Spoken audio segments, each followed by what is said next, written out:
one nation, under God, indivisible, with liberty and justice for all.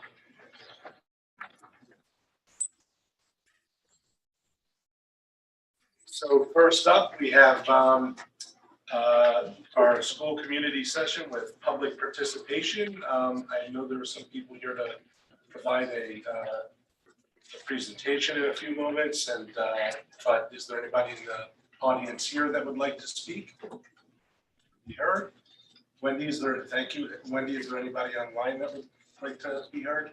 No. Okay. No answers. Okay. Thank you so much. So we will move on to the Board of Ed Student Representatives Report. Isabel Bagel and Lucy Fritzinger. Hi, so Isabel wasn't able to make it tonight, so it'll just be me. But I just want to start off with saying that our Night in Hand prom dress fundraiser went very well. It featured dresses either new or barely used from proms that got canceled because of COVID at a very reduced price.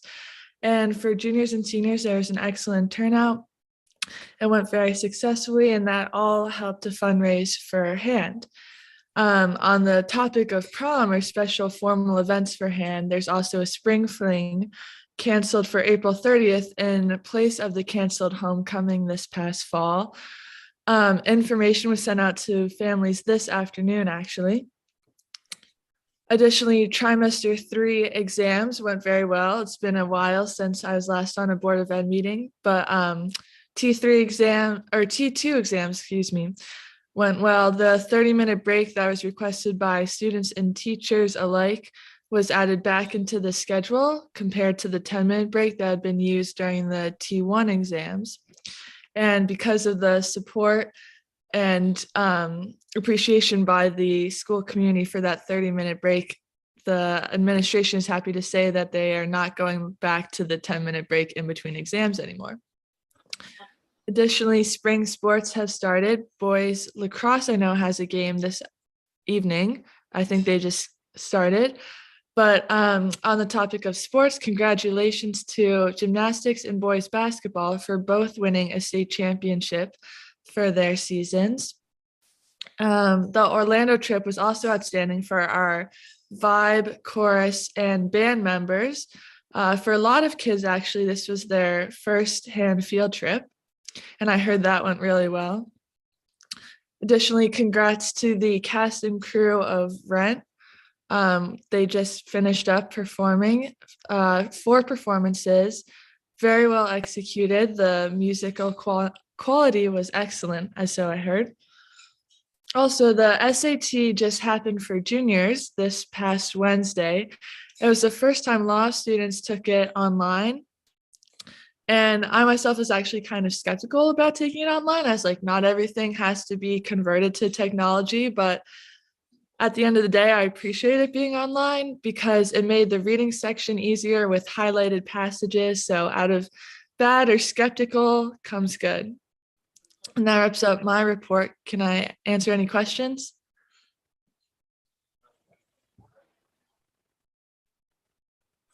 Very much, but it was encouraging to hear that the online SAT was well received by at least one student.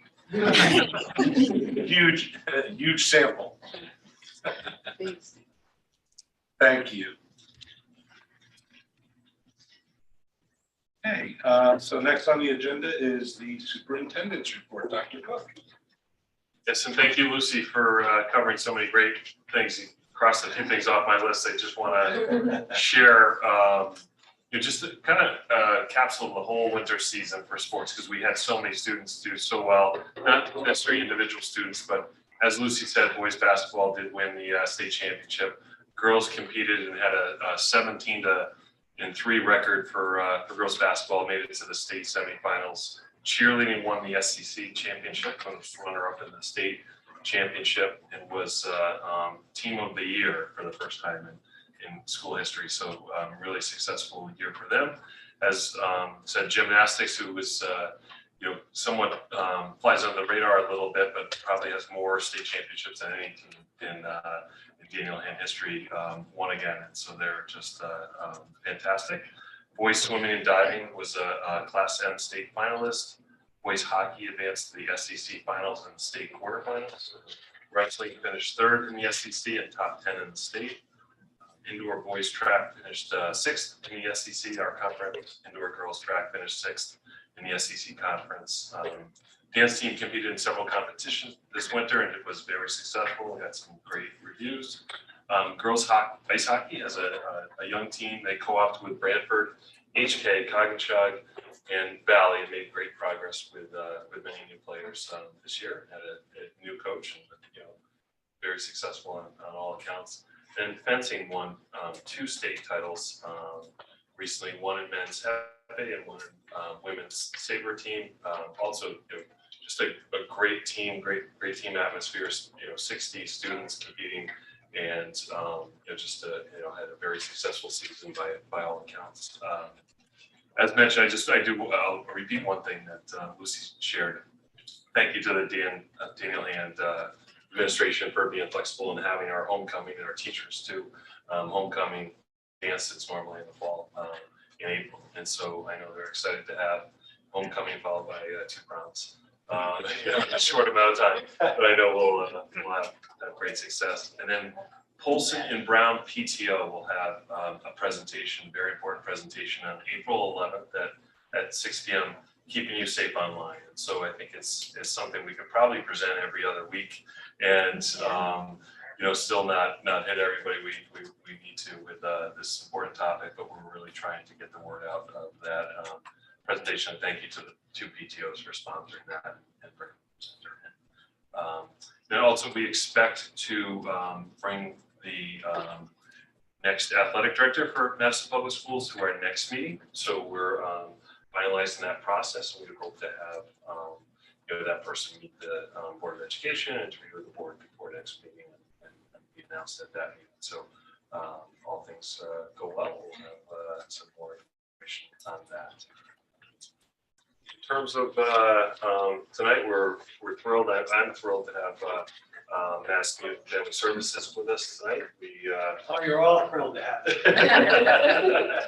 We have had the pleasure of receiving a presentation from them earlier in the year, and that is maintained still on the town website. But Scott Cochran, who's with us tonight, I'll let him do introductions, Catherine and Dave, but is with us and is presenting really kind of what's moving forward. So we know the information. I believe just about every board member was part of the presentation live. If not, I've I know seen it since or looked at the data, and is aware of positives and concerns. And so really tonight was really about how we're moving forward, what are next steps. Madison Youth Family Services is an incredible community asset. It was something I was not really aware of until I started and began to meet Scott and his team, and just to, we are very fortunate here in Madison. It's rare to have this much support and collaboration and expertise with in the connection with the schools. So without further ado, I ask Scott to come forward. We should come up. Yes, please. This one. You have to be sworn in. Thanks.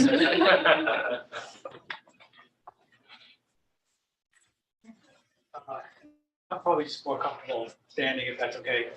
Do whatever you like. But I'm Scott Cochran. I'm the director of Madison Youth Family Services. It's definitely our pleasure to be here and to be able to speak with all of you tonight. And thank you to the superintendent for inviting us. I'm here with Catherine Barden. She's one of our assistant director, her area of youth and community support, and also joined by the chair of our Youth Family Services Board, Dave Fuller. If you don't know Dave, he's a teacher at Daniel Hand, math and computer sciences. He's been a member of our board for a very long time and currently is serving as his chair.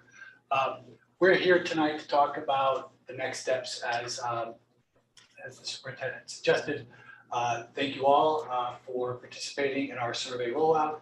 We're going to walk you through not a lot of slides, we have a handful of slides, and talk to you with probably some generality around what we're seeing and what we plan to do or want to do, and definitely some things that we are already currently doing.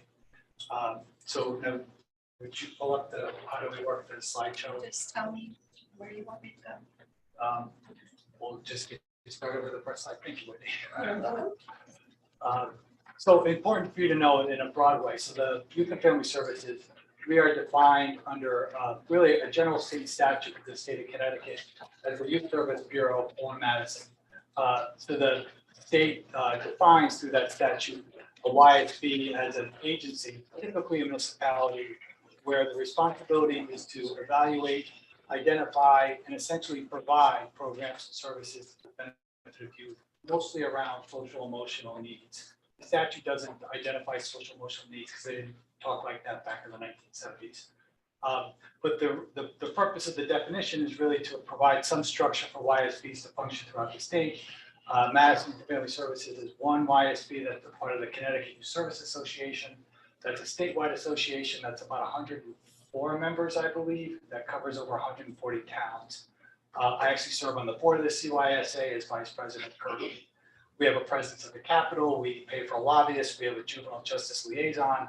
So we're pretty involved at that level as well. We do a lot of advocating for funding to come into our system as well as for services for kids. We also will get involved in other things. CYSA was a huge advocate in the anti-marijuana legislation up until it passed last year. In terms of what we are as a town department, we are a town department. We have essentially about 12 full-time employee equivalents. Most of that is really full-time staff, full of town employees that are also part-time. We add to that interns that we carry every year, as well as we will hire contractual staff. Mostly that comprises contractual clinicians, so they'll work in our mental health services. We break down our main agency into 3 subdivisions. That includes our clinical services. We have an outpatient mental health clinic. We provide individual, group, and family treatment to anyone 0 to 21 years old. We provide school-based services. So we have 2 school-based clinicians, one at Daniel Hand, one at Folsom. And we have what we call a parent support counselor position. That's a part-time position that does mostly parenting work and is connected with a grant that's facilitated through the school and works with what we call a scope team, which is a group of school, the parent support counselor, and some area providers, including a pediatrician. We have a positive youth development division. That's a smaller group of people that do a lot of our programming from the high school all the way down. These are mostly prevention programs and youth development types of programs. And what we call community support, that would be our last division. That Catherine is the head of that. That's actually 2 people. That's Catherine, who oversees our main drug and alcohol coalition, and our social services component. That's our social services coordinator, Crystal DiPietro. So that's us kind of in a nutshell. Any questions on that part? Just a quick recap of the survey. We conducted it back in October 27th. This was at the high school only. It was taken as an online, it was based on the Search Institute Attitude and Behavior Survey, very large survey, number like 160 questions on that survey alone. We love that survey because it's broad and not only asks about areas that we might be concerned about or might be problems, but also where are the assets, where are the strengths within the community as they're identified by high schoolers. So it gives us a really fair, balanced assessment. And of course, because 160 questions is not enough, we add an addendum, which is about, in this case, it's about 20 questions. We do that because even with all those questions, there's always some things that are missed. We take time, we talk to stakeholders, we talk to youth, and we add questions that are specific to what we want to know this year. That included questions about the degree of sexual harassment, sexual assault that happens at the high school, and also a better scale that measures things around anxiety and depression, so we can get better reads on that. The survey, when we talk about what these needs are, it's important to remember the survey is really a snapshot. So it's how the youth were feeling on October 27th in terms of how they answered those questions. So you have to think of it in that context. It really is important. It's data, but it's not our only source to know what's going on. As you all know, I mean, there's lots of sources. There's other research that's being done. There's other types of anecdotal information that we'll get directly from the youth and from parents. So really, it's all of those things that we use to really understand what's happening in our community with our youth. We love the survey because it gives us probably the only sort of hard data around what youth are reporting. We'll leave that there and go to the next slide, and I think then Catherine, you're up. So when we're looking at the school survey, the results have been processed. We've run lots of reports, created more tables than you can imagine, and lots of graphs and all sorts of stuff. I will say that the summaries are up on the main website, and again, the video kind of lives live where we had our students actually join us for the presentation. So from boiling down all the data, we've done a series of different data presentations. We did one for the administrative council here. We did the PTO meeting for the high school. We did a faculty meeting with all the faculty members from Daniel Hand High School, which was something that was unique, so we've never done that before. But Mr. Salutary had the idea for us to do it because we've collected data, but we've never really given it out to the faculty and in a meaningful way. So it was really kind of cool to be a part of that.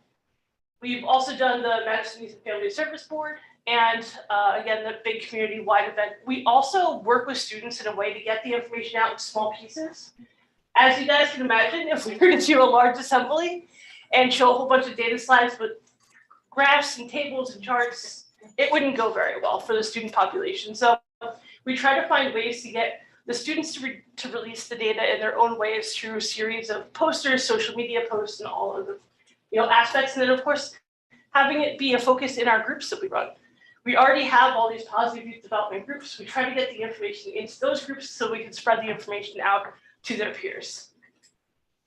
So the survey data is shared experiences of our youth. And so it's really important to remember that when we collect that data, it's not just what's happening in the school. And we don't want it to be school data. This is data that's representative of our young people and their experiences in the community too. Most of the things that are reported on in the survey don't happen on school property. We're talking about substance use, even sexual assaults and other things. Those are things that happen outside of school grounds. So I know it's, we're really lucky to have the schools as a partner and to be able to collect the data that way, but it doesn't mean that it's the school's problem. We're all in it together, and we're here as a community to really address the concerns that have come up and to celebrate some of the highlights that have come up through it. And, we also know that when we're bringing up these concerns, it's really important that we listen to the youth as a community and that we work together to address it. And, there are challenges that, again, no one individual group is going to have to solely fix, but we really need to work together to kind of not operate in silos, but really work together to address some of these concerns, because there are some concerns when it comes to youth mental health that we should be addressing. So some of the strengths, we know that developmental assets went up this year, and I'll kind of give a little snapshot of what that means. We also know that substance use went down, which is good.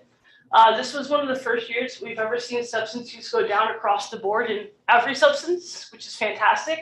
But it's also showing exactly what we're seeing at the national level. Nationally, the Youth Risk Behavior, or the Monitoring the Future survey is done. We're actually lucky because it's done at the same time our school survey is done every 2 years. And that's national data that they collect from 8th, 10th, and 12th graders. So it at least gives us an idea of if our trends are on point or not. And it was really interesting because in 2021, they saw the most drastic decline in substance use that they've ever seen since they started doing the survey in the 1970s. So it wasn't a surprise. One, I know when we got the data back, we were surprised. We're like, what, really? But when we started to do some digging and finding out how the pandemic may have influenced some of those behaviors, we realized that it's happening across the country as well. So I kind of gave it a little bit more context. Some of the other strengths that we have as a community, we have a high level of youth involvement, and we have really strong youth leaders in our community. I know before I came to Madison, I worked for the Governor's Prevention Partnership, so I got to go to a lot of different high schools, and I couldn't get over how lucky I was when I came to Madison, because we have such intelligent, hardworking, and polite kids in our community, and it really is incredible to see them thrive and grow. We know that we have trends that are kind of going in a good direction in terms of acknowledging mental health needs and actually trying to destigmatize people getting help for their mental health issues or any mental health needs that they might have. We know that medicine as a community truly values its strong school system, its access to extracurricular activities. You know, we heard about all the different sports successes that we've had this year, but we also heard about the band, chorus, and vibe trips. There are a lot of ways for kids to get involved in our community, which is fantastic. We know that we have a community that supports healthy kids and healthy families, and they really truly want our kids to thrive and succeed, and not just academically, but have well-rounded students. We do have a strong interfaith community. It's interesting because we're seeing less and less people involved with churches, but we do have really strong faith communities here in our community.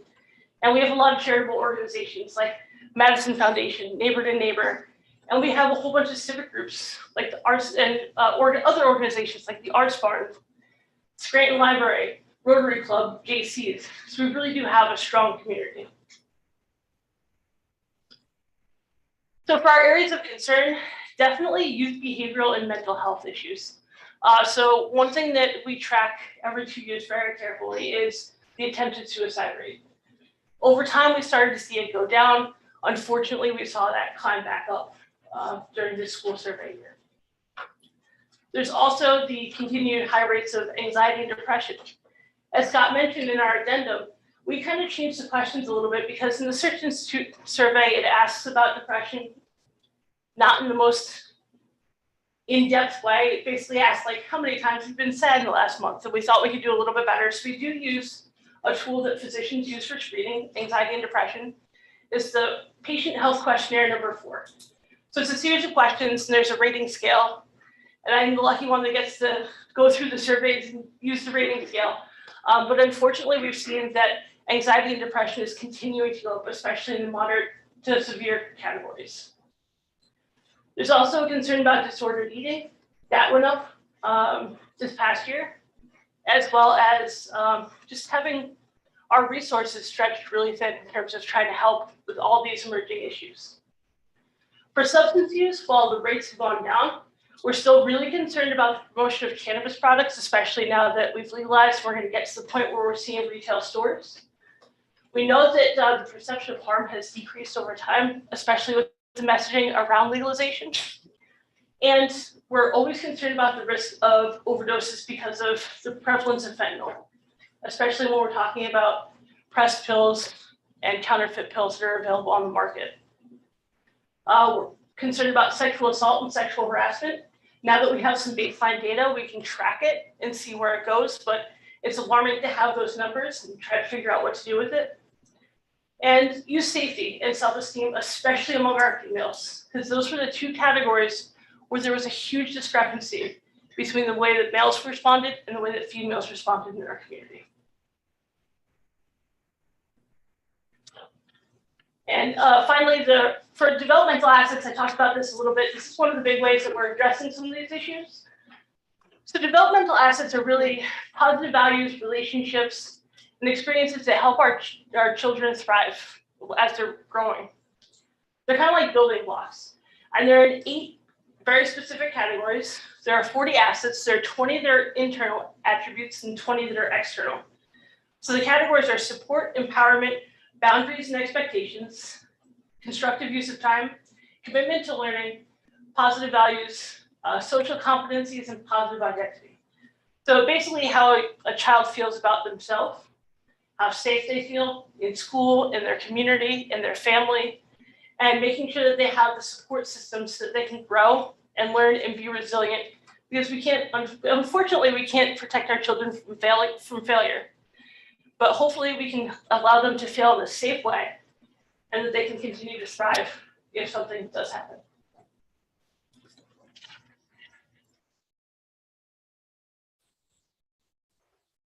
So what we need to do here in terms of addressing the concerns. And so I'll go through some things that are more about the approach that we're taking, some things that we're doing now, and some things that I think we want to continue to do.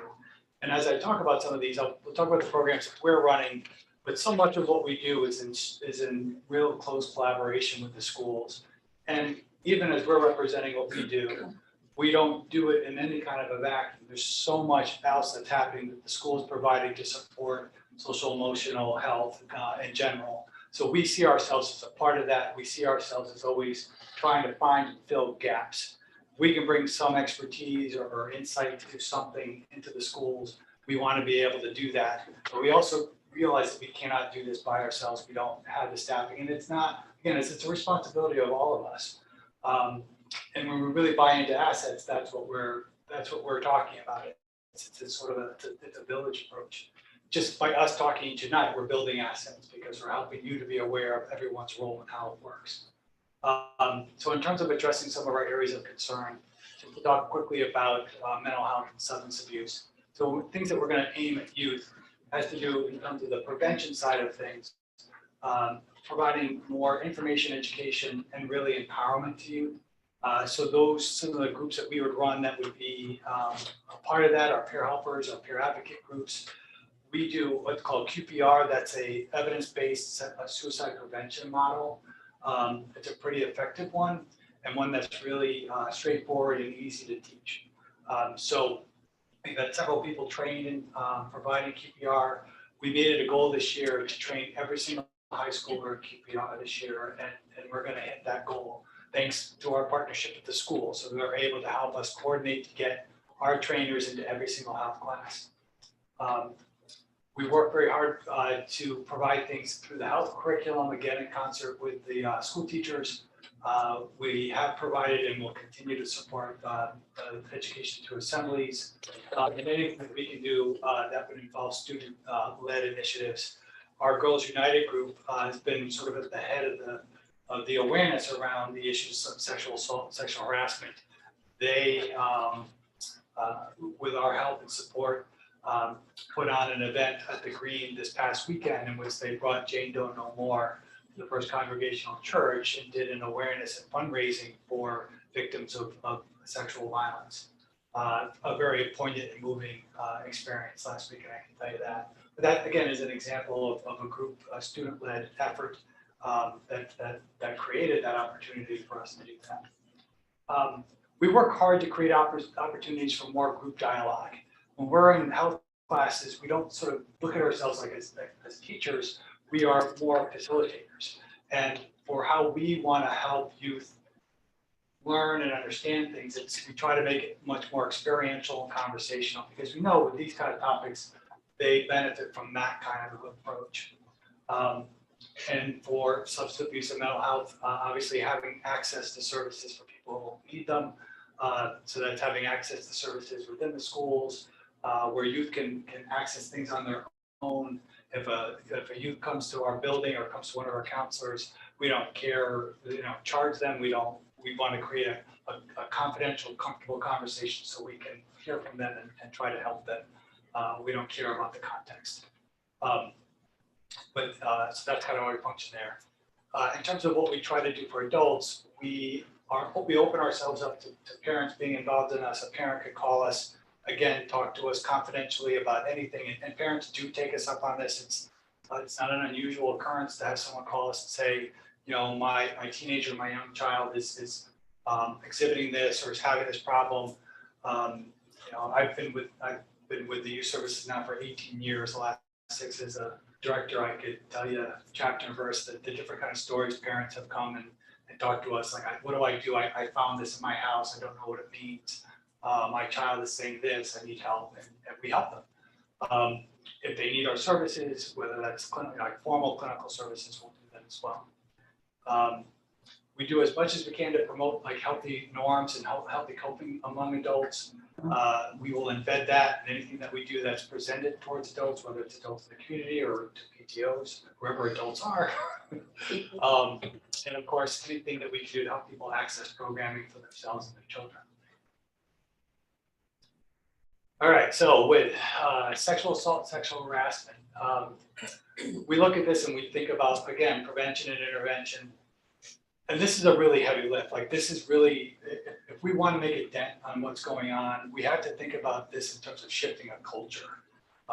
You want to think about sexual assault, sexual harassment as really based within our social culture. So there's as much work as we've done and as much as we have and still do provide the right messaging, the right tone, good examples of healthy males and females to our youth, there's still a river of crap that is poured into the minds and the hearts of our kids that we, I think, know, but we really, I think, keep it at a bit of a distance because it's really icky and hard for us to understand.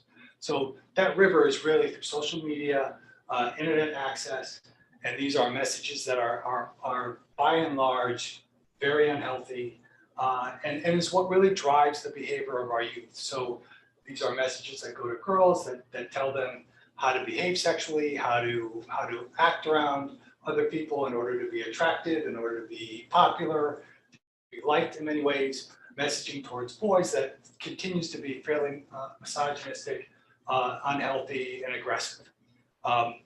And we have to be able to talk about that and acknowledge that if we have any shot at all at making a dent in this. So we feel very strongly about this. I feel very strongly about this, which is why I'm talking about it. So if we want to work around these things, we have to think about this as it's prevention and intervention. We need counseling services for people that have been impacted by this, that have been victims of harassment or violence in some way. We want to be on the prevention side, so we want to be talking directly to the youth. Again, we do this in concert with the out teachers. We provide some programming. We do a series that we call Girl Talk and Guy Talk. This is directed toward juniors, where we have female staff talking with mostly students who identify as female, and myself and a male colleague will talk to the boys over 2 class periods, and it's very directed towards consent, healthy coping, sexuality. We do a lot on understanding porn and that impact on youth. That's, to me, at juniors is still probably too late. We probably want to be getting that way earlier. In fact, when you think about teaching social, emotional, sexual health, you want to be thinking about what you thought you had to do for 7th and 8th graders, more like at 5th and 6th graders. Like that's, I hate to say, but that's kind of how things have evolved. And you can't teach it like they are older. We have to find developmentally appropriate ways to talk about boundaries and healthy behavior, things like that. We want to be able to aim more things in terms of adults, to help adults know more of what's going on. That program that Folsom is running next week, I don't know if you have to sign up for that, but I want to take a look at that. I was so glad to see that. And again, wherever these things are popping up and happening, that's great. That's what we want to be happening. We don't need to run it as long as they're happening. That's the important part. Thank you. Looking ahead a little bit into next year, we'd like to get more back to normal and do a little bit more events that are aimed more into the community around substance abuse, youth mental health. Again, the impact of social media, gender-specific types of trends. Continuing to help youth find leadership roles and places where they can advocate. More public education and certainly a lot more collaboration with the school system and the police department. Did we skip? We didn't skip, right? Okay. Thank you. In terms of what we can see that's a little more concrete at this point, we've been asked by our first selectwoman, Peggy Lyons. She would like to see us create something that would be more of a youth leadership council. So something that's more community-based, that sort of pulls from the different areas of youth. So not just coming from school, like Daniel Hand. It would obviously be a lot of Daniel Hand students. But to create a model that would pull at more corners of the community and more youth and get them more involved. And I think one of the earlier types of topics that we'll take up is like what kind of programming for youth should go into the community center. But the council would live and it would take on much more than just that. We've been asked to be more involved with the development of the Daniel Hand advisory approach. So this now is PAW groups that they want to start Again, this is kind of a youth-led initiative, also spearheaded by Ron Spears and Catherine Kennedy. So they want to develop a little bit more of a kind of a group dialogue model in PAW groups, so they have a safer place to talk about topics across the high school. So that we've been asked to talk more about that, and perhaps even help teachers learn more of those kind of group facilitation types of approaches to these conversations. It's really happy to say that there's a new mentoring program at Folsom that we did not start, but we are supporting. So this was born from Missy Hartman, who worked with Melissa Boletto, one of our staff, to get a grant. It is called, does anyone know how the heck it's called? I wrote it down. The ECS. No, this was, oh, darn it, Game Changers. So this is a new mentoring program. This will connect adults with middle schoolers during the school day. They're starting very small. They identified a small group of mentors this year. Next year, they'll launch it and start actual work, but we're really excited about that. We want to obviously do more of these asset building and more community conversations. We'll continue QPR. We're starting right now on this new collaboration with the police department to embed a social worker in what they do. We're running a pilot for 2 months with a social worker student. We're really excited about that. Also scared out of our minds because we're, don't know exactly how it's all going to play out. But the police are great. They're great partners, and we're looking forward to that. Actually, we will cover the highlights. Share. Oh yeah, could we do that real quick? Yes. Thank you. And just some things that we felt went really well this year: our suicide prevention QPR, our Growth United, as I mentioned. And are you aware that they created a pledge, a nonviolence pledge, that was taken to the football team with the support and help of Coach Becker? So this was delivered to all of the football players, and then a couple of student leaders, Gary McMahon, Katie Biner, took that to the team, a group of all the team captains, and explained the pledge and asked them to take the pledge to those teams. So again, this is asset building. This is youth that are taking the initiative to go to other youth and start talking about healthy behaviors and pushing back on unhealthy messages. So that's really cool. Really happy and proud of those guys.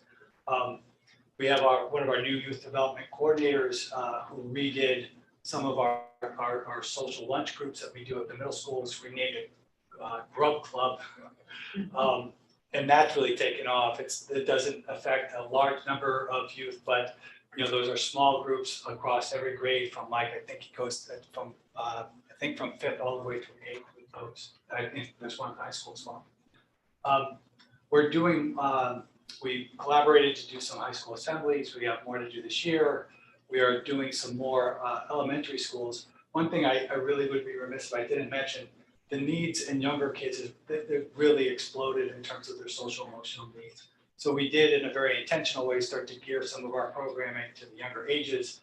A couple of examples of that, we hired a new person, Amy DeLucia Ferry, who does mindfulness, and she's doing mindfulness lessons and classes across the elementary school.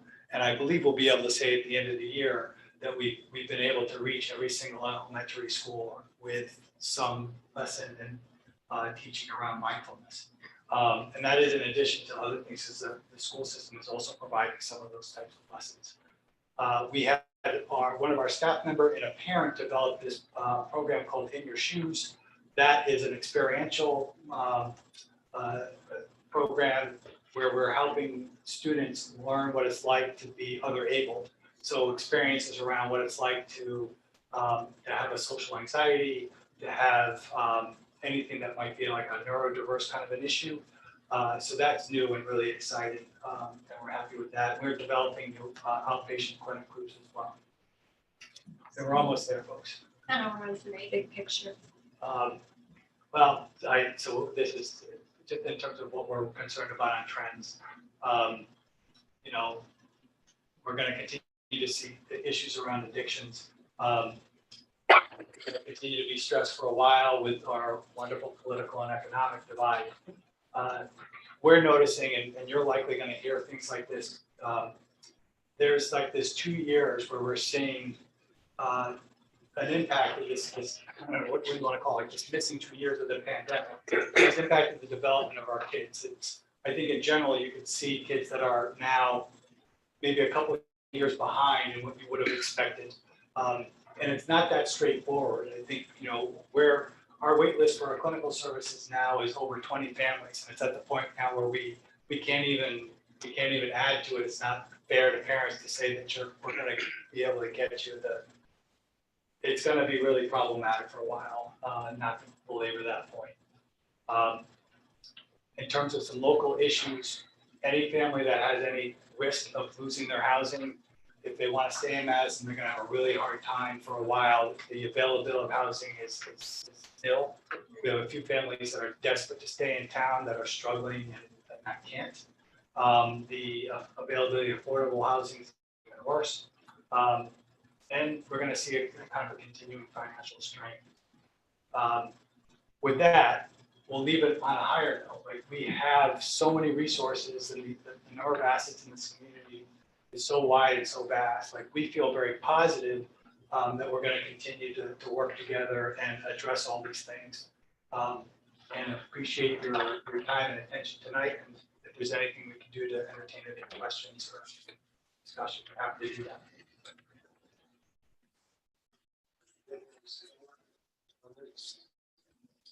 I know it's a lot. Yeah. I would like to say I feel so lucky that we have such an amazing support system for our kids and for our parents. I think that, parents are often not knowing where to turn, and to have this resource in our community is just amazing. And I thank you, all three of you, for being here this evening and for articulating all of the services and supports. And thank you doesn't even feel like it's enough. It doesn't. Thank you. I will confess that my wife was a former longtime Madison Youth and Family Services board member. Robin. And we've had instances and times when we've had individual brushes with MYFS, and I echo what Kathy said, but our community looks amazing from the outside.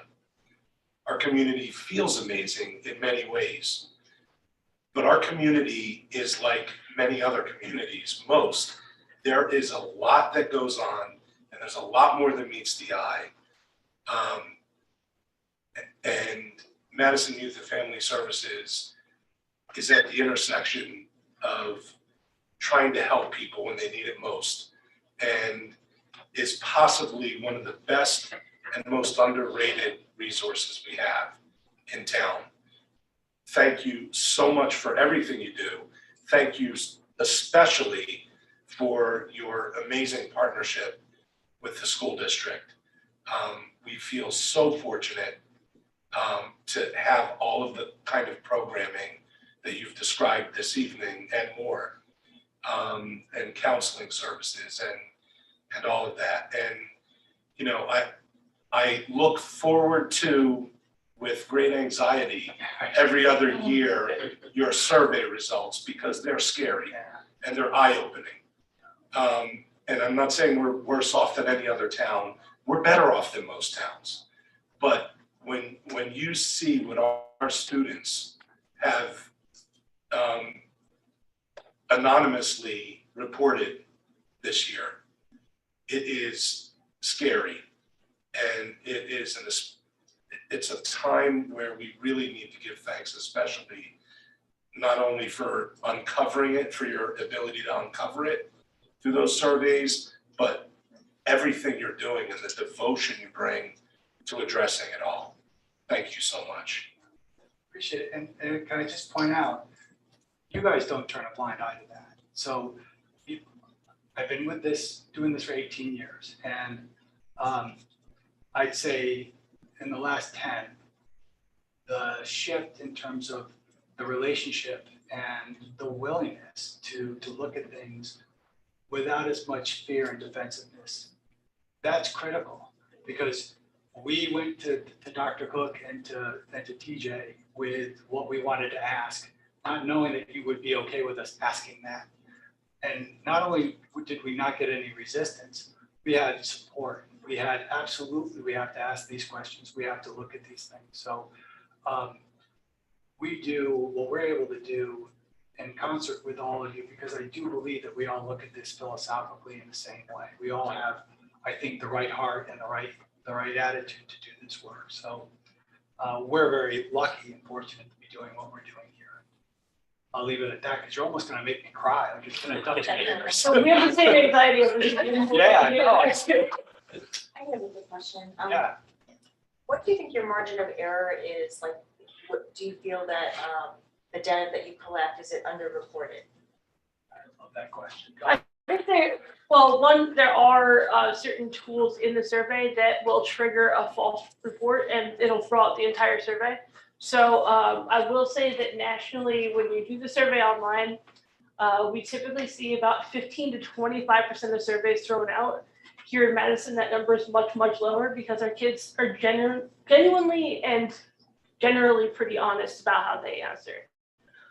With that said, I think that there are always things that are going to come back that we're like, oh, that's a little bit low. We do conduct focus groups with students to see if they feel like the numbers are kind of on track with what they're hearing. But it's a lot of also looking at like, okay, so underage drinking is at 25%. But let's look at the freshman numbers compared to the senior numbers. There's a huge difference there. So while numbers are coming down, we also track grade to grade how they've changed over time. So we do analyze the data 8 ways to Sunday, to be honest, to figure out exactly like, okay, we're seeing this trend. Is this on point? Does it compare to the national data? Does it compare to the state data? But I feel like, for the most part, whatever the margin of error is, I feel like it's pretty similar every 2 years. So at least we can track the different trends over time. So if they're lying at about the same rate. They all got together before the survey. Yeah, so and that makes us feel better, when the numbers are down, our freshman, sophomore numbers, that's real, that was the dead weight on that overall number. Those were really depressed. And we think our theory would be, so in those grades, and you're talking like late middle school into early high school, where the substance is likely due to exposure. So older brothers, sisters, you're around it, you're encouraged to try it. And the pandemic probably had an impact on that number. Our junior seniors really, they're lower, but not that much. And honestly, I think if there's a few questions in there that we know are likely going to be more underreported, and the kids tell us that the substance abuse use is probably one that they're going to be a little bit more careful about. I don't think anyone's going to lie about sexual assault or sexual harassment. There's no, I can't, and the students tell us that too. There's no motivation for them to embellish that or underreport it. If they experienced it and they felt comfortable or confident enough to report it, they likely did.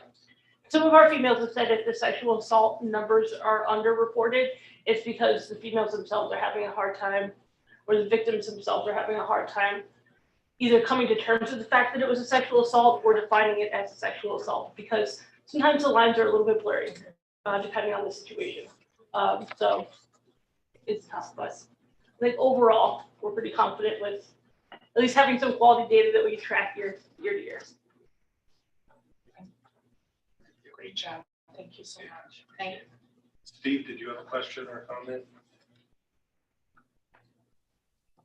I would just like to acknowledge the aspect of their services I particularly appreciate is recognizing that so many of our students and young people are part of the solution and really empowering them and cultivating their voice and their leadership, because I think that's absolutely essential, to the progress we can make. And we've got some really great kids in town that are articulate and powerful and committed, and Madison Youth and Family Services finds them and nurtures and grows them. So I appreciate that.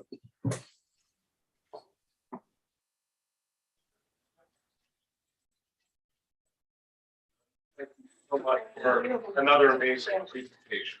Thank you.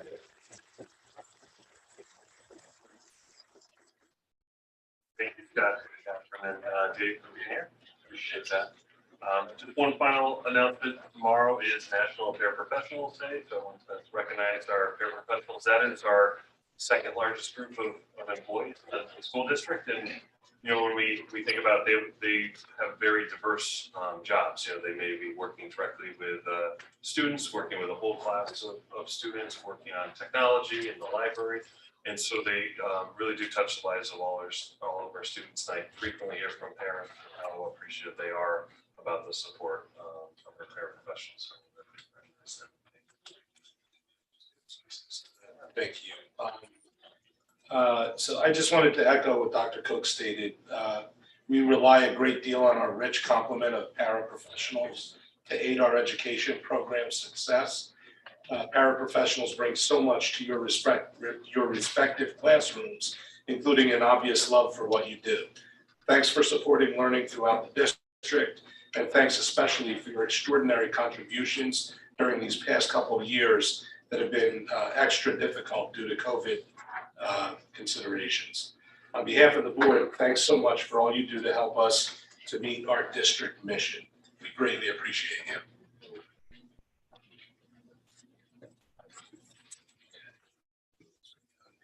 Yes, thank you. Yeah. So next is board member comments. Any comments from anyone? Comments going once. Steve going twice. I do, unsurprisingly, have a couple comments. One of them I'll keep short because Craig did a really good job of congratulating all of our winter sport participants and teams and coaches.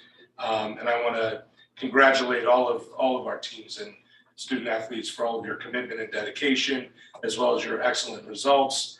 And congratulations to both the teams and their coaches, and to all of our winter sport student athletes. Thank you. I want to take a moment to share a joint initiative of the Executive Committee, Finance Committee, and Dr. Cook. The board and district will be working together to identify and apply for state and federal grants more aggressively. We share the town's sense that Madison Public Schools has not received much funding from state and federal sources in support of its operating budgets in recent years. We also share a belief that it is within our capacity and part of our responsibility to the community to seek funding that may be available to us. This year, the district was successful, for example, in obtaining grant money for tech upgrades and security enhancements. These efforts and more that will be coming along will help keep our operating budgets reasonable while moving the educational program forward. So be looking out for more of that in future planning. And then since our last meeting, I attended a seminar entitled "Let's Keep It Civil: How to Lead Public Meetings in Contentious Times." Not that we would know anything about that. The program was co-sponsored by the Connecticut Conference on Municipalities and CABE, the Connecticut Association of Boards of Education. The takeaways were just that we need to prepare for meetings by monitoring social media and potentially having police present if it seems prudent. Try to allow folks to express themselves to the extent they behave appropriately. Utilize a meeting recess if necessary, and make sure to apply the public comment rules even-handedly. We've done all of the above, with the exception of calling a recess for a cooling down period. We could consider adding that to our repertoire moving forward, should the need arise. And then finally, April is Autism Awareness Month, and I want to take a moment to recognize the special challenges faced by autism spectrum students. We thank them and their parents and families for never giving up, and we take pride in our efforts to address the unique challenges that autism spectrum students face as cherished members of our school community. Thank you.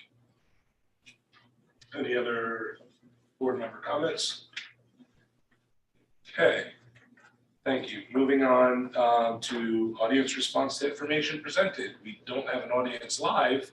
Is there an audience online at all? There's none. Thank you, Wendy. We'll skip on to Board of Selectmen Liaison Scott Murphy, who could not be here this evening, but he asked me to just mention a couple quick things. First of all, that So Scott Murphy and Bruce Wilson, Bruce Wilson, are leading the building committee interviews for Academy and the school building committee. And the school building committee one I know is starting hopefully next week. I think the Academy one will start soon after that. And then also the school building committee charge was passed today unanimously by the Board of Selectmen. And that's just the charge is like the organizing document that serves as like the kind of rules and boundaries and charge for the school building committee. So it knows how to operate when it does become impounded. So that's it for the Board of Selectmen liaison. Scott apologizes that he couldn't be here due to a work commitment. So next, our item number 8, the consent agenda. I need an action. Does anybody have any discussion for the consent agenda or pull anything out? If not, I need a motion to approve the consent agenda. All right, Jen, thank you. Second. All right. Any discussion on the consent agenda? Once, going twice, seeing none. Steve, no discussion. Okay. All in favor of approving the consent agenda, say aye. Aye. All opposed, say nay. Abstentions, and it carries 9-0.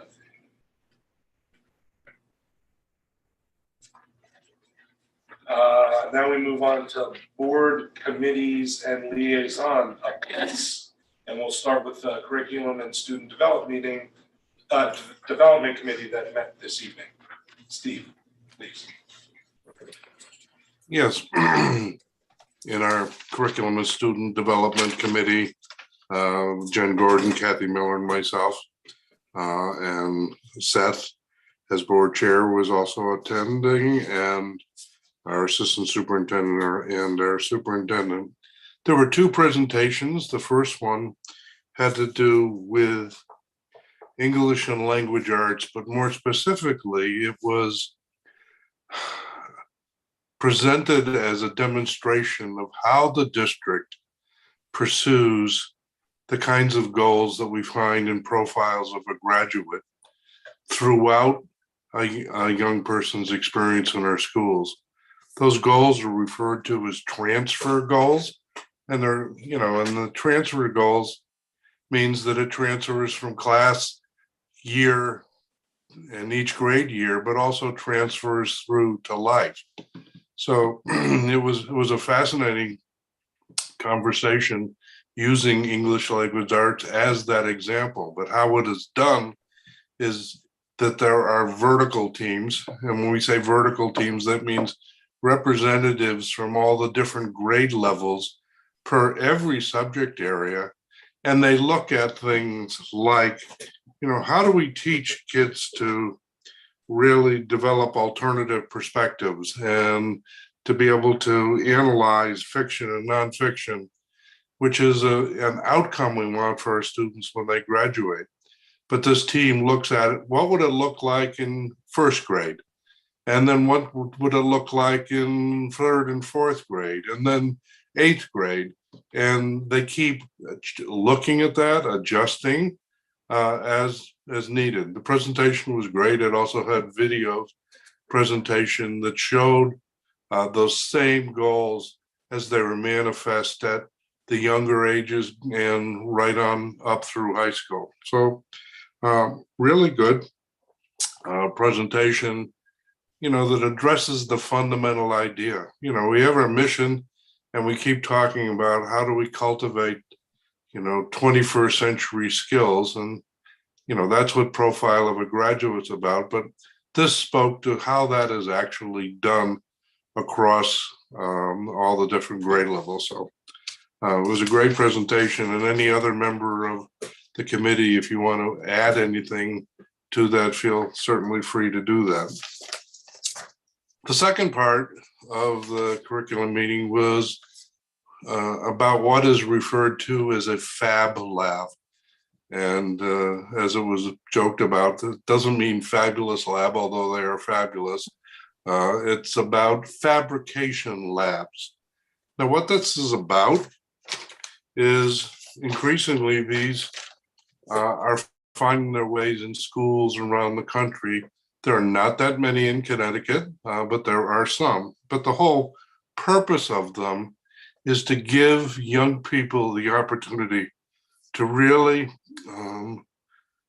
develop interdisciplinary thinking, creative, entrepreneurial thinking, and design innovation. And so these are labs that have a variety of different pieces of equipment, 3D printers, CNC machines, which are machines that are basically instructed by computers and then can cut out in a variety of materials, wood and other pieces, sewing machines, a whole host of tools that students can work collaboratively or individually in support of their ideas. I mean, this is very much the currency of what the world and jobs are looking like. So it's something that I think absolutely deserves support and consideration. These labs were developed initially by MIT, and there are about 1,750 Fab Labs around the world. So it is absolutely possible, and happens, that students in Madison can be having conversations with students in South Africa, and the project that they're working on can go back and forth between those places. The proposal at this point is a fairly modest one in terms of the equipment they're looking for, and has a price tag of about $44,000 on it, that our superintendent believes at the tag end of the year, the funds for that can be found. But it was, a fascinating presentation, and once again, a venture into what are the experiences we want to provide our young people that's going to help shepherd them into the world that they're going to be going out to. So, it would be wonderful to see Madison on the front end of that kind of innovation thinking. And again, any other member of the committee who wants to add things that I'm sure I'm missing, please feel free to do that.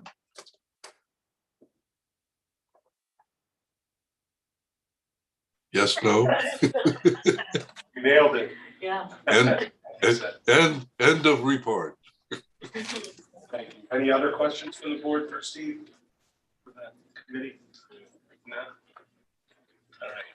Thank you very much. So next is putting my glasses on so I can see Facilities Committee, which also met this evening. Yes, the Facilities Committee met this evening. We have a lot to talk about, and we will be having a lot to talk about for the foreseeable future, so buckle up.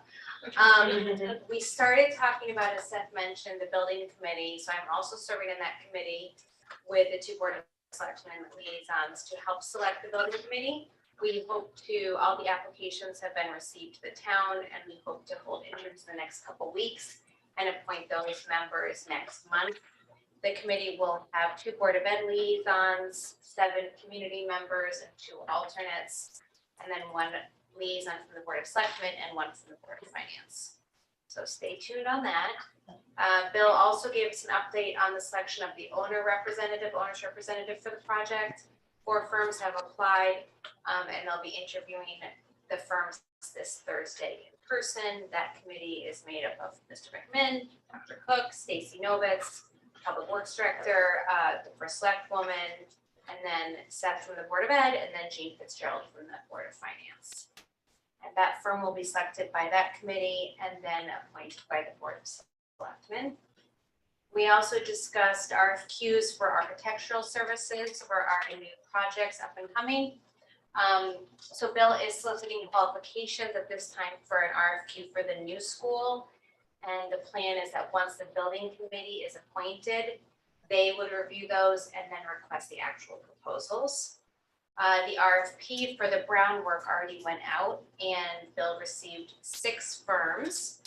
Those were for qualifications and pricing. So we discussed those for the majority of our meeting this evening. And Bill shared all of the applications with the facilities committee in advance so that we had a time to review them, come to our meeting tonight with any questions. So based on our review and Bill's recommendations, there are 4 that have extensive school experience doing work like this, both new construction and renovations, like there will be at Brown to make it a K-5 school. Those 4 were Tecton, Antonozzi, DRA, and QA&M. The other 2 firms that applied were O'Riordan, Megani, and Russell and Dawson. They had good experience, but not as strong or significant school experience. These were also smaller firms and their costs came in quite a bit lower than the other 4. So Bill's recommendation, which we supported, was to recommend the 4 schools with extensive experience for interviews that will be held this Friday, and members of the facilities committee will be invited and welcome to join, along with Dr. Cook and Mr. McMinn. Those 4 firms, as I mentioned, definitely solid, bigger firms with really extensive school experience in Connecticut. Prices that they proposed, their costs range from $289,000 to $354,000. So range there. DRA is very qualified, a lot of experience working with Bill and the Madison Public Schools and with the town. QA&M also is a big firm, lots of educational experience, as the other 2, a Tecton and Antonozzi. So we'll interview those folks on Friday and then ideally come up with a plan, and Bill would like to recommend a firm to the Board of Selectmen April 12th. So pretty tight timeline, especially since they hope to get this work done, over the summer as all this school is still in use. So we spent some time talking about that, and then Bill gave us a quick update. I mentioned in our last report about having electric vehicle charging stations at some of the schools. So Bill's working with the town energy committee on this. And he was basically looking to the facilities committee to sort of give our blessing that we support the idea of having these EV charging stations at schools. The town would need to apply for funding. There's a rebate and a refund program for it. The plan would be to have up to 4 at Brown School, up to 4 at Polson, and up to 4 units at Daniel Hand. And each unit has 2 heads, so the good vehicles. They would only be open to the public after school hours. So during school, we open to, faculty, staff, students, whoever. And how would that be monitored? How would they monitor that? So similar to how we talked about that was a question that came up. Similar to how we monitor if folks are, using the track or the playground during school hours. We have staff on site, we have school resource officers, and so. And for the public, how would that work? So they'd be asked not to use them during school hours, and there'd be signage and monitoring of those things. But then after school hours, they could be used. You have to pay for, there's a fee to use the charging location. If you just pull up and you. Yep. Just plug it in like you do at, the charging location downtown or on the highway.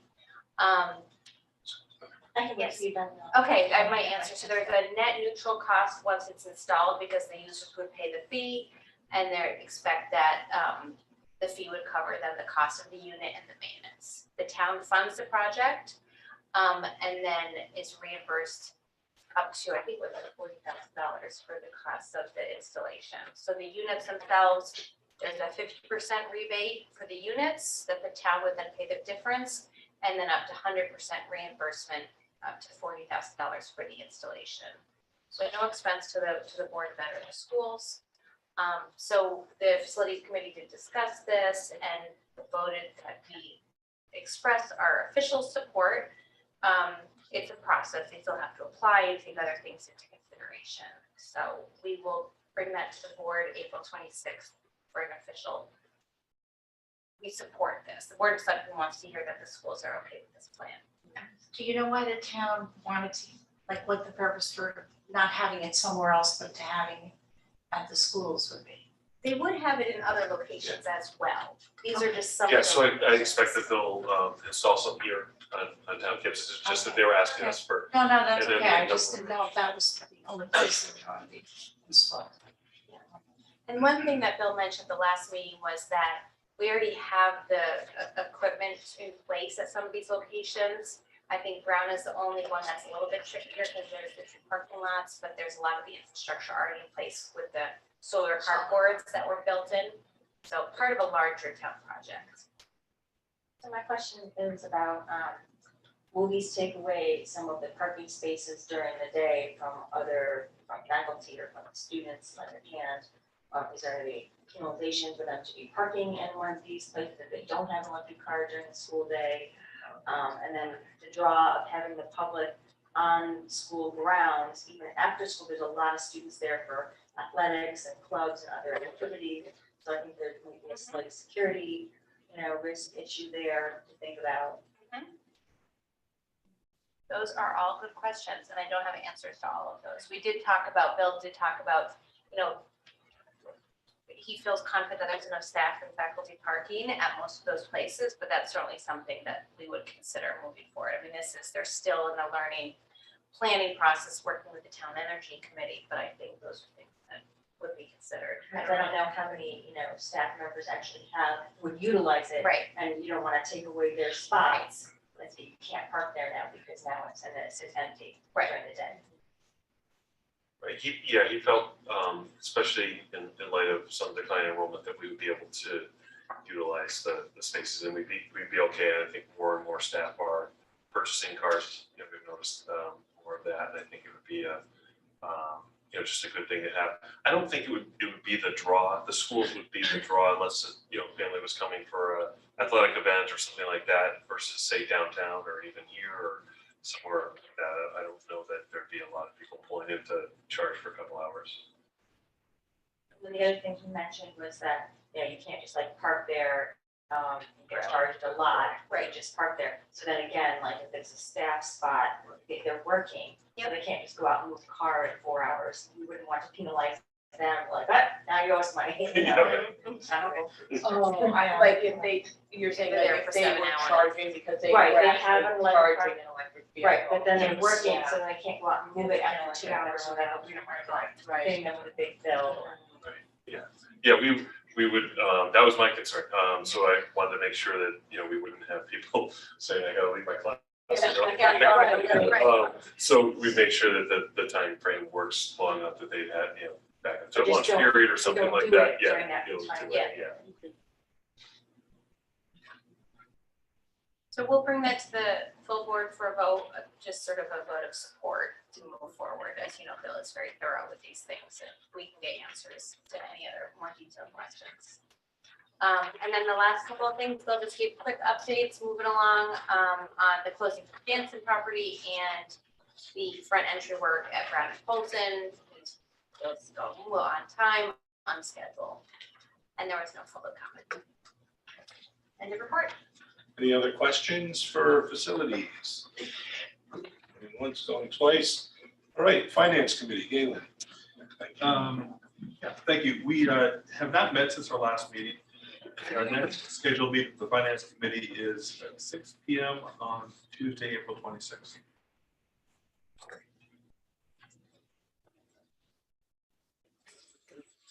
Personnel Committee. We met on March 29th, and we're currently discussing and negotiating the base contract. And that's ongoing. Questions? Thank you. Policy Committee, this will be really brief. Here's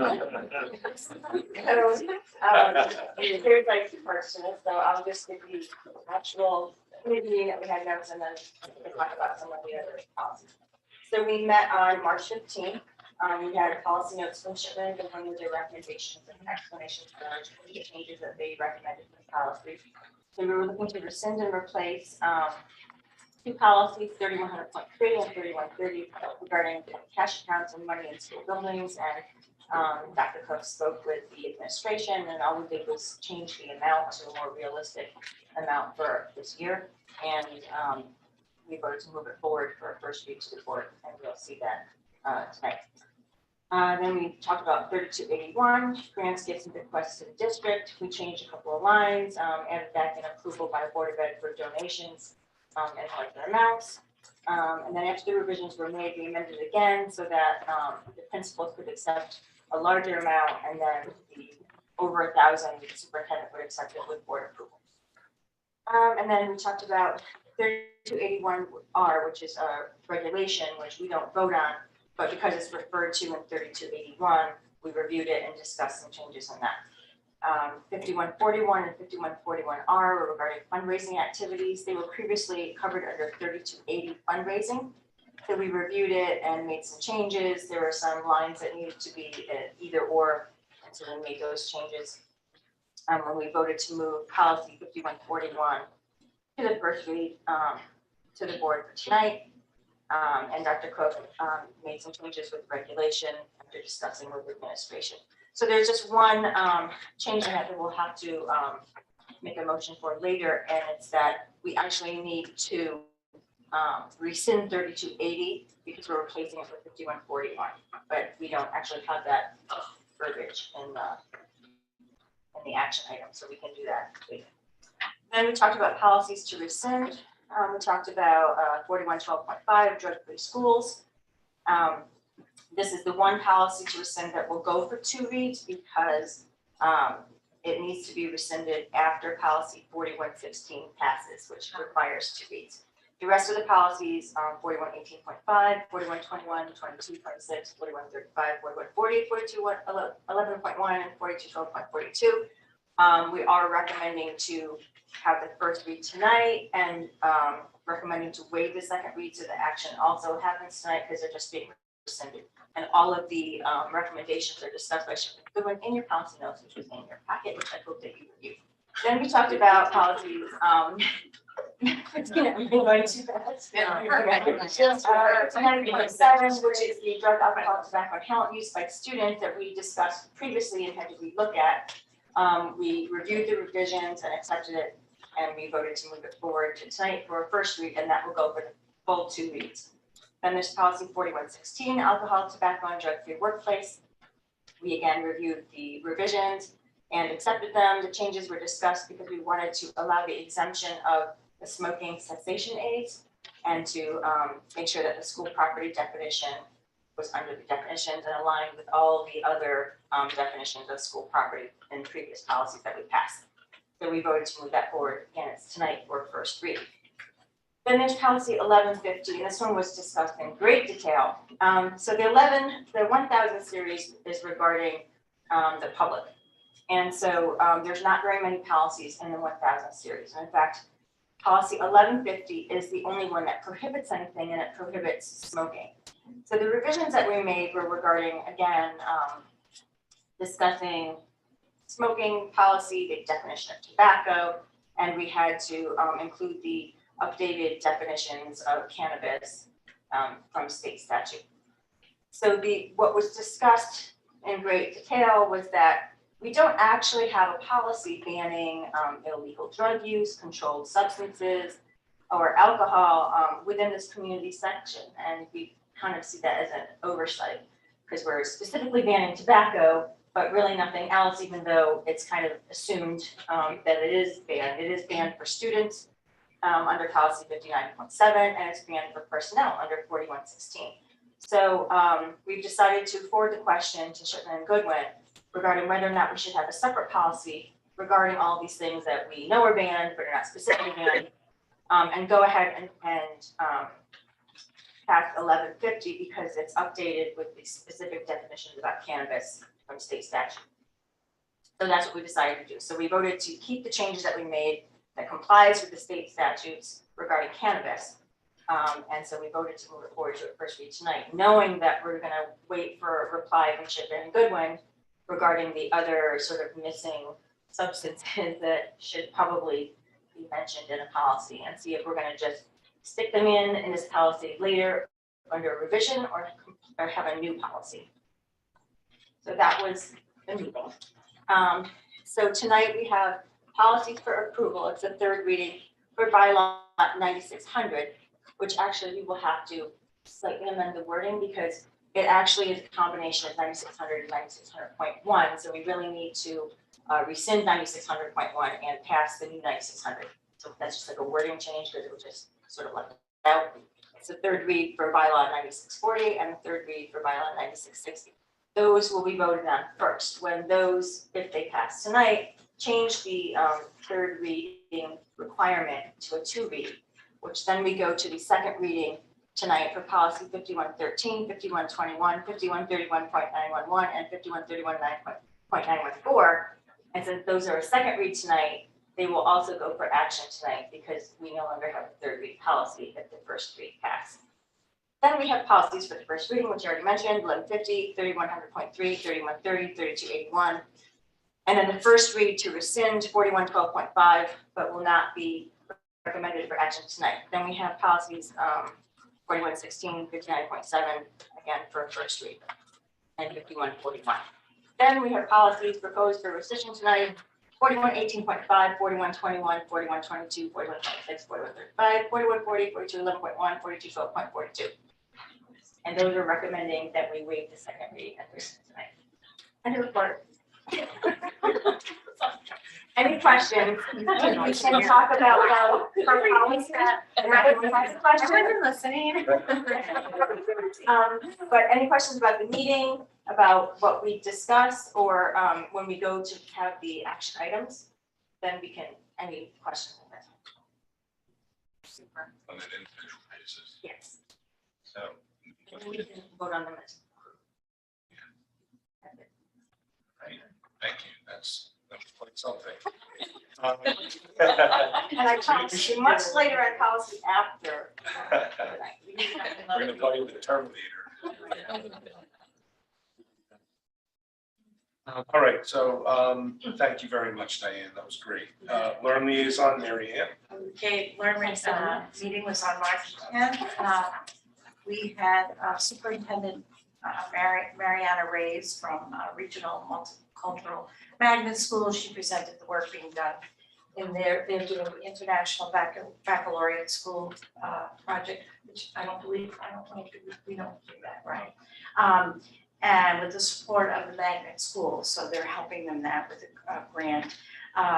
Very interesting whenever you hear the different schools come and do their presentation. And then from that, it went on to the board of directors from Learn itself, and they talked about all the repairs and things that are going on in their schools and their projects, their HVAC systems from all the different schools. And again, they're talking about having a group go around and visit all the schools, which I think would be a great thing. So as soon as I find out about that, I'll let people know, and maybe some of us can go at least to some of them. And then they talked about how they were, the mask mandate is gone, and that's about it. The next meeting will actually be next week, right, Thursday. Any questions? Thank you very much, Marianne. Town Facilities Ad Hoc Committee, Emily. Yes, so this is the ARP committee. Oh, yeah, Correct. ARB, yeah. So this is I've been appointed to this committee, and there's representatives of the public and finance and board of selectmen, and basically we've started meeting weekly to review the ARP funding that the town of Madison has. We've been reviewing the different funding categories. The submission process, there have already been applications for this fund. Some of the funds have already been spent. There's still more funding to be spent. And at this point, we're really going through what has been submitted, what the process will be for any future submission, the approval process. There will be a public information session to be held on a date to be determined. So I'll keep you all posted on that. But we're meeting with you guys. I'm not, tell me exactly what it was. So it's part of the American Rescue Plan funding as part of response to COVID things. So towns got allotted certain amounts of money. Madison at first round got right around $1 million. The ESSER funds were sort of related to that for the school budget, which helped pay for some special support. And there's additional funding. And the goal of the funding is to there's a lot that can be done with this support. And so that's part of the process of this committee is to think about, business, organizations, businesses, town facilities, parks, anything that has been adversely impacted by the pandemic, whether they, an organization receive donations like they typically do, and they need to lower their budget, local businesses that have been impacted, town facilities that have been impacted. The funding is to support that. So that We have that fund, the funds. we do. And so the committee is made up of members of the public and elected folks and so on to help determine how those funds will be dispersed. To make sure that they sort of fit within the confines of the funding. And they are open to the public, these meetings, Thursdays at 5, if anyone is still inclined. Are they via Zoom? They have been via Zoom, but there has been talk about the next, upcoming meeting being held in person. But I'm not sure about what this week is gonna be. It will be in Zoom. It would likely, I would imagine, be both. Hybrid. Yeah, if it were to be in person, but I can't guarantee that. Are they on YouTube? Do you know if they're recording? I don't know that. I don't know. I would imagine so, but I don't know that for sure. Yeah, I know some are and some aren't. Yeah, It's funny. I haven't noticed one or the other. We can find out what the board knows. Good questions. Any other questions? Thank you, Emily. And finally, the Town Marijuana Committee, Ad hoc Marijuana Committee, Marianna. So they've met twice. Unfortunately, both times the only 2 times but I do have information. The last meeting that they had was actually an open forum for people to ask questions. Unfortunately, no one showed up. So there are so they went through the different, what the committee is. And if anyone wants to look at that, I do have that information. And we will be meeting we're hoping to meet next week. It's been hard to get everyone together. So, but we need to have more outside input. Thank you. Any questions? Who's on the committee? Marianne, who's on the committee? I know Bruce Oh, I'm Wilson sorry. is the- I'm on the committee, Bruce Wilson's on the committee, I believe Kathy's on the committee, Lauren Rhines is on the committee. Thank you. Do have it somewhere. It's just made up of one person from the board and then people from the town. Thank you, Marianne. Marianne, I'd love to see the document that you mentioned. Could you email that to the board? Explain Sure, I have it. the mission and so forth? The slides that Bruce had given me.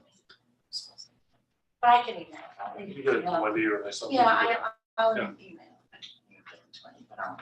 Oh, there's a big, It's a big committee. it's a big, I just pulled it up. Oh, thank you. It's Bruce, Bill Moore, Bruce and me, Giselle McDowell, Mark Steffen, Bob Zeller, Ann Rumberger, Dave Courtney, John Dobson, Aaron Gerard, and then staff liaisons. Bella Carpetti, Catherine Barden, Doug Harkins from the police department, Aaron Max from the planning department, Trent from the health department, and Lauren Rhines, the risk manager. Thank you. So it's a big committee, but it's Yeah. been hard to get, I think that's why it's been hard to get everybody together. Yes. Thank you all. Great reports. Number 11, action item. So this one, can we get the motion to amend the motion to Yes. adopt 9600 and also rescind 9600.1? Okay, so And we need a motion to, first a motion to amend the agenda to add this item, and then a substantive motion on the item. So, okay, so we have Maureen to open the agenda.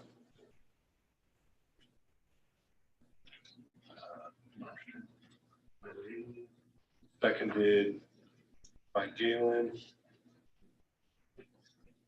Any discussion on whether to open the meeting to add that or not? Seeing none, all in favor, aye. All opposed, nay. Any abstentions? All right, nothing, it carries. So now we need a motion, and I will allow Diane to word the substantive. So that we need the motion to approve bylaw 9600, formulation, adoption, amendment, or deletion of bylaws and policies, and to rescind 9600.1. Also to approve 9640, formulation, adoption, amendment, or deletion of administrative regulations, and bylaw 9660, suspension of policies, bylaws, or administrative regulations. Okay, do I have a motion from Jen? Second. Jen. Second is by Diane. Any discussion on whether or not to open the agenda and to make those, well, you already opened the agenda. Any discussion on the substance of amending as described by Diane? Seeing none, all in favor, aye. Aye. All Aye. opposed, nay. Any abstentions? Motion carries 9-0. Thank you.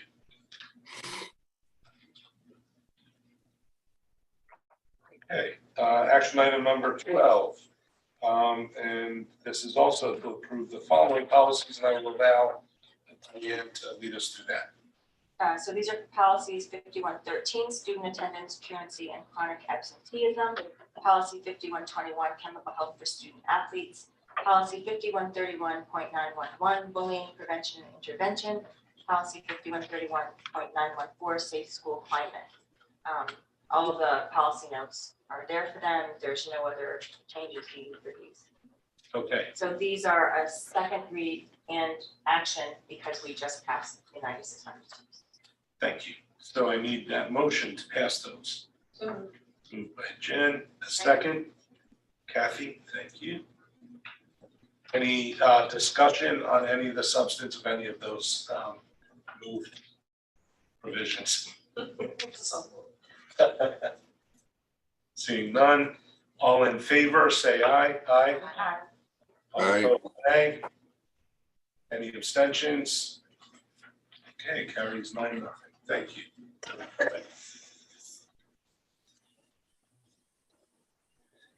Action item number 13. And this motion to waive second readings of the following policies for rescission, and I will pass to Diane for further explanation. Policy 4118.5, freedom of speech expression. 4121, substitute teachers. 4122, student teachers internship. 4126, consultant. 4135, organizational development, employee communications. 4140, computers, websites, pages. 4211.1, affirmative action, and 4212.42, drug and alcohol testing for school bus drivers.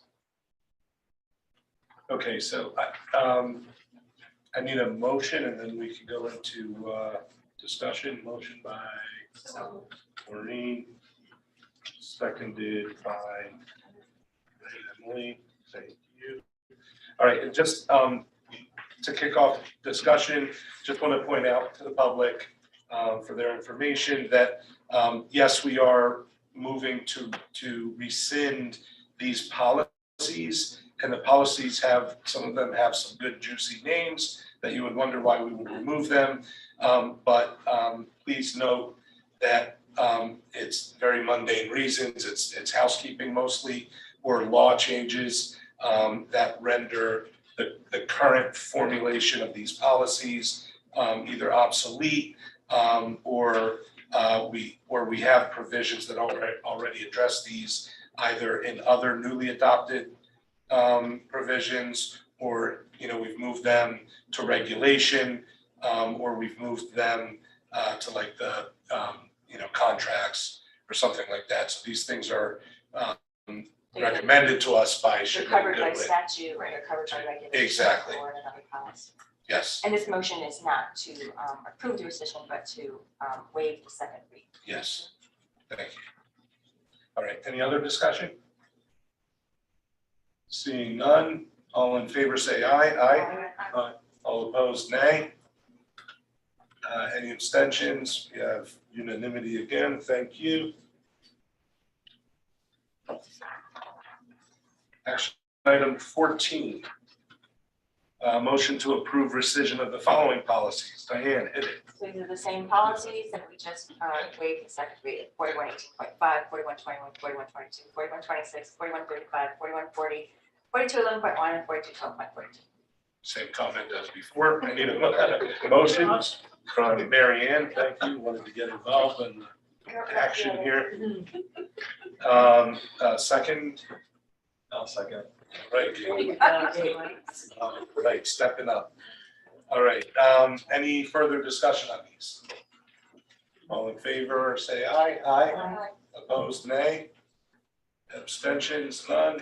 All right, motion carries unanimously. Thank you.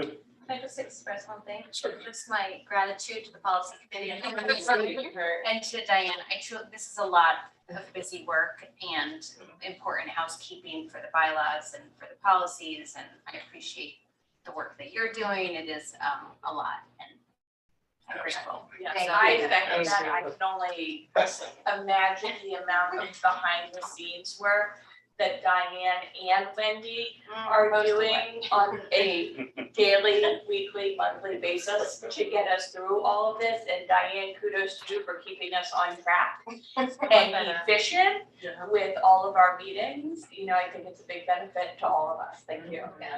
Yeah, I vote that we double your salary. Yeah. And you can never leave, so just so you know. Okay, action item 15. There was a donation in the amount of $2,000, very generous from the Jeffrey PTO, Jeffrey Elementary School. Each grade level will receive $500 for wish list items out of this donation. That's wonderful. But because it's over $1,000, we need to accept it as a board. I need a motion to accept that donation. So moved. Second. That's from Kathy, seconded by Diane. Thank you both. All in favor of the donation acceptance, say aye. Aye. Opposed, nay. Abstention, seeing none. Motion carries unanimously. Action item 16. Motion to appoint, I don't know if we should do this.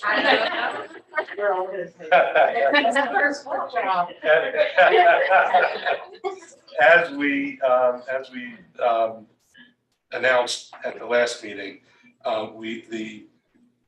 with input from the superintendent and the executive committee, we have appointed Diane Infantine Vice as board parliamentarian. So thank you to her for stepping up. Should we vote in favor of this? I need a motion. So moved.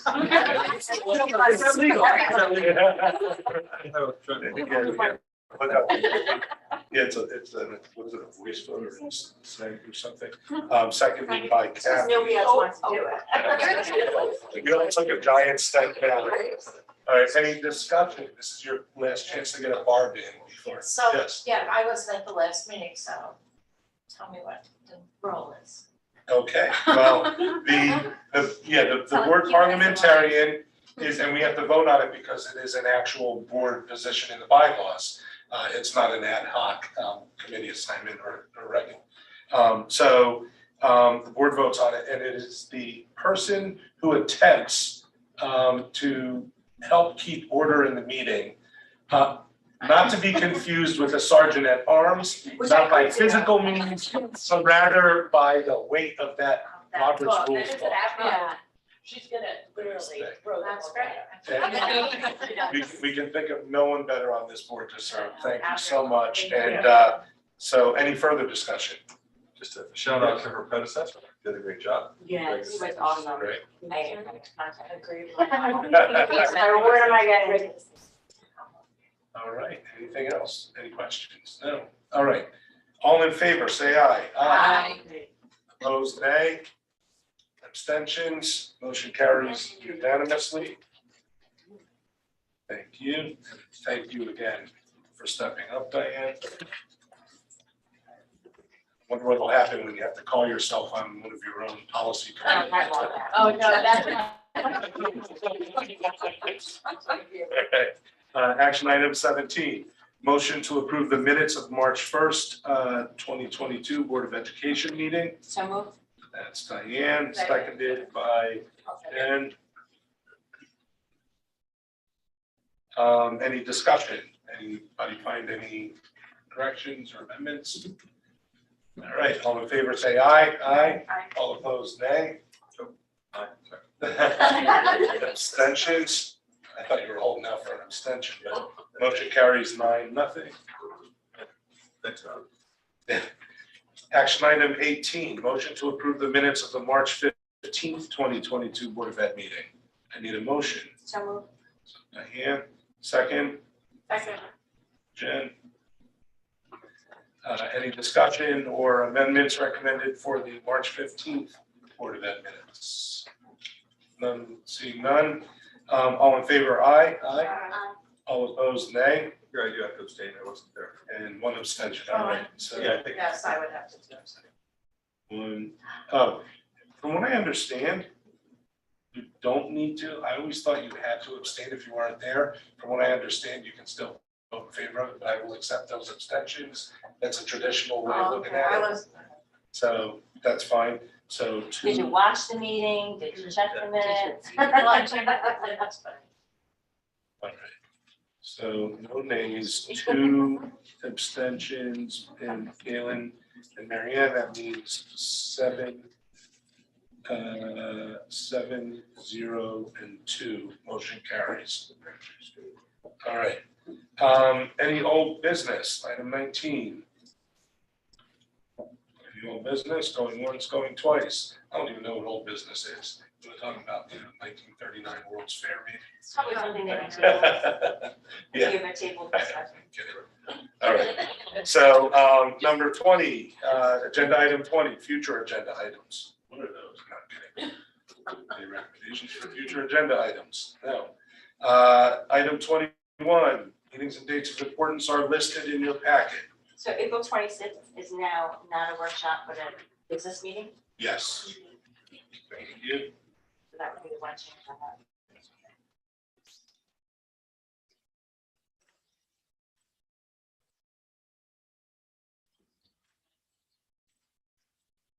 Thank you. I need a motion to adjourn. So moved. Second. Diane and Maureen. All in favor, aye. Aye. All opposed, nay. Any abstentions? Of course not. And we close exactly at 9:15. Could have been more.